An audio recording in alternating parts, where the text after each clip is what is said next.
Bismillahirrahmanirrahim. Assalamualaikum warahmatullahi wabarakatuh.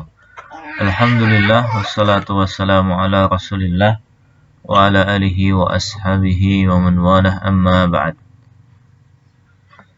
Para santri sekalian, alhamdulillah di kesempatan hari ini kita bisa lanjutkan kembali pelajaran kita di tajwid.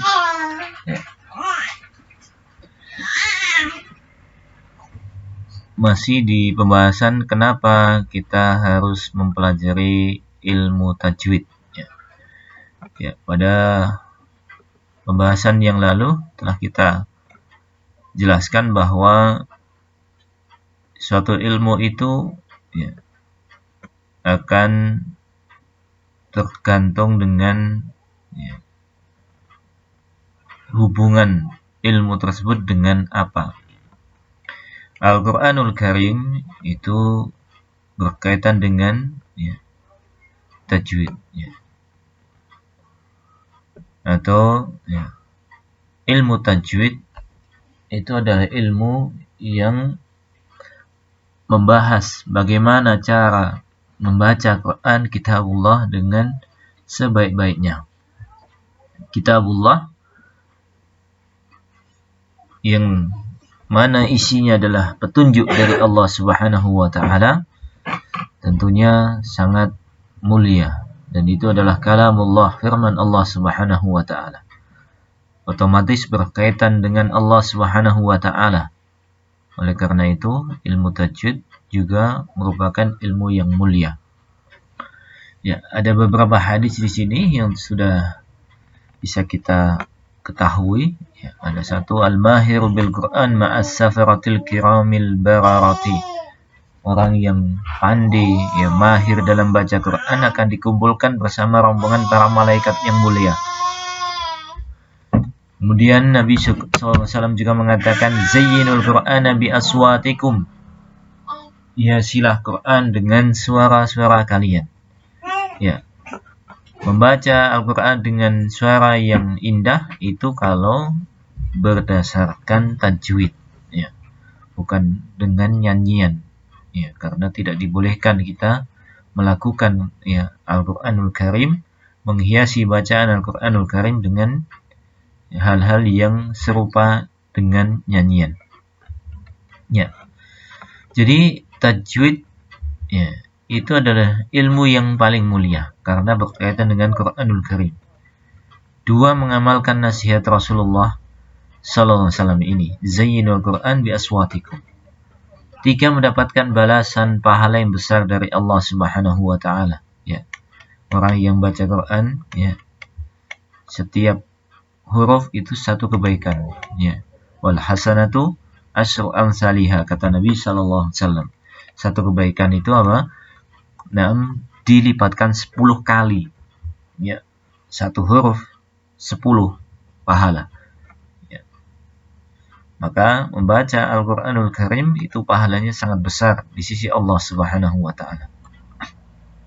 Kemudian mempelajari ilmu tajwid itu akan memberikan manfaat kepada kita. Ada 3 di sini disebutkan.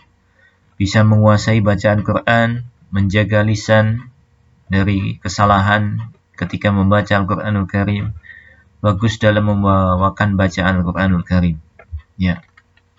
Perhatikan di sini ucapan Imam Muhammad Ibnul Jazari, wal akhdhu bit tajwidi hatmun lazimu ma lam yujawwidil Qur'ana athimu li'annahu bihil ilahu anzala wa hakadha minhu ilayna wasala wa huwa aydan hilyatut tilawah wa zinatul ada'i wal qira'ah wa huwa i'ta'ul hurufi haqqaha min sifatin laha wa mustahaqqaha wa raddu kulli wahidin li aslihi wal lafdhu fi nadhirihi kamithlihi mukammilan min ghairi ma takallufi bin nutqi bil lutfi fin nutqi bila ta'assufi wa laysa bainahu wa baina tarkihi illa riyadatum ri'in bifakkihi. Baik. Jadi dalam bait-bait syair ini bisa kita ketahui Ya. Kata beliau, mengamalkan tajwid hukumnya wajib secara mutlak. Ya. Mengamalkan, ya, perhatian, maka disebutkan di pembahasan yang lalu, ya, mempelajari ilmu tajwid, ya, itu hukumnya fardu kifayah. Tetapi membaca Al-Quran dengan tajwid itu hukumnya fardu ain. Ya. Barang siapa yang tidak membaca Al-Quran dengan tajwid, maka dia berdosa. Nah, perhatikan di sini, dosa maksudnya bagaimana? Tidak secara mutlak, ya. Khusus pada lahan kesalahan yang sangat jelas, mengganti satu huruf dengan huruf lain, harokat kepada harokat yang lain. Ya. Baik. Kemudian, ya, karena apa? Al-Quran diturunkan oleh Allah Subhanahu wa Ta'ala dengan bacaan seperti itu, dengan bacaan tajwid. Dan demikian pula sampai kepada kita. Dan tajwid merupakan hiasan bagi tilawah Al-Quranul Karim. Ya, menghias dalam adab, penyampaian bacaan.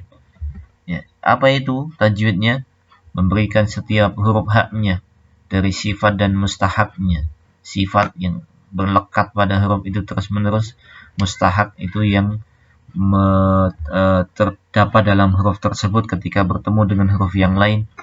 Ya, mengembalikan setiap huruf pada makhraj aslinya. Ya, makhrajnya disesuaikan. Ya, konsisten, ya, terus-menerus dalam membaca lafaz-lafaz yang sama hukumnya, menyempurnakan tanpa berlebih-lebihan, ya, seperti bacaan-bacaan sebagian qari, ya, kalau kita dengar, nah, ini diulang-ulang, ya, dibaca panjang-panjang, nah, ini tidak dibolehkan, karena sebenarnya mudah dan ringan dalam mengucapkan, ya, Al-Quran dengan tajwid. Kemudian beliau memberikan penegasan di sini, walaysa bainahu wa baina tarkihi, tidak ada yang membedakan antara yang mengamalkan tajwid dan yang meninggalkannya, illa riyadatu mri'in bi faqihi, kecuali seorang senantiasa melatih dirinya dengan mulutnya. Jadi dia membaca Al-Quran terus, dia melatih, ya, lidahnya dalam membaca Quran dengan tajwid. Baik. Kemudian di situ ada evaluasi, nanti silahkan dikerjakan bagi yang belum mengerjakan. Kita masuk di pelajaran kedua, kesalahan dalam membaca Al-Quranul Karim. Ya, kesalahan dalam membaca Al-Quranul Karim. Ya, ini fontnya rusak di sini. Baik.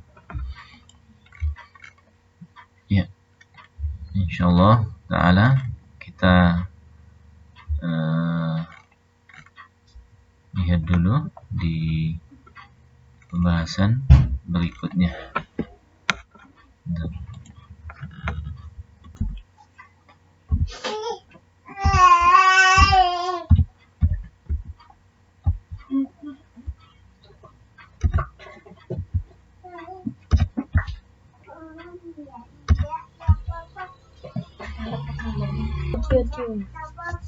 YouTube 2 kalau juga.